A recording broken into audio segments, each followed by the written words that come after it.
ito na nga yung pinakaabangan ng mga nag-iintay ng employer papunta dito sa South Korea. Yung mga may approval ay ito na yung pinakahihintay ninyo. Bukas na mag-umpisa ang bigayan. Bukas na mag-uumpisang lumabas sa inyong EPS account kung kayo ay na-hired na dito sa South Korea. Kung kayo ay na-hired na ng mga sadyang nim o mga boss dito sa South Korea, mga employer. Hindi lang naman bukas ang bigayan ng EPI As dire-diretso yan hanggang katapusan nitong March. At huwag kayong titigil sa pag-check ng inyong EPS account. At kahit hindi naman massive selection, ay meron namang nagkaka-employer ng pakunti-kunti. At ang totoo nito ay kayong mga naghihintay ng employer, kayong may mga approval, ay hindi naman talaga kayo magkaka-employer pa lahat. May matitira at may matitira dyan. Hindi kayo mabibigyan lahat ng employer. At huwag kayong mag-alala dun sa mga hindi masiselect simula bukas hanggang katapusan, ay marami pa namang dadating na massive selection at huwag kayong mawawala ng pag-asa.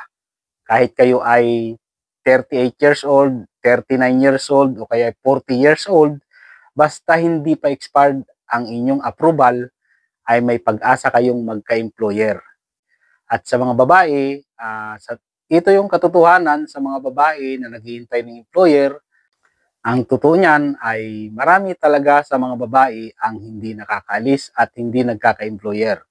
Talagang paswertihan sa mga babae kung kayo ay magka-employer. At sa mga lalaki naman, halos lahat kayo ay makakaalis, pero hindi kayo sabay-sabay magkaka-employer. Halos lahat kayo ay magkaka-employer, pero hindi kayo sabay-sabay na makakaalis.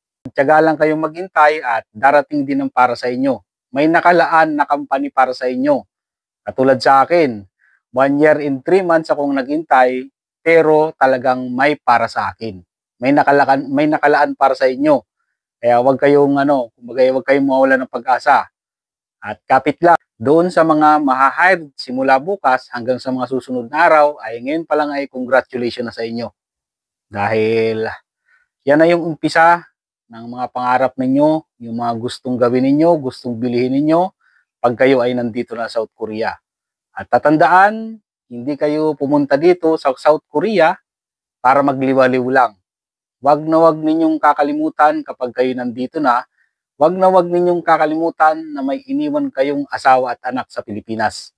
Umiwas sa mga tukso, umiwas sa mga bengbangan, umiwas sa sugal, alagaan ng sarili, at number 1 sa lahat, mag-ipon ng pera para sa kinabukasan ng iyong pamilya. Kahit dun sa mga binata at dalaga, ay mag-ipon din kayo ng pera para hindi masayang yung opportunity na binigay sa inyo para makapagtrabaho kayo dito sa South Korea.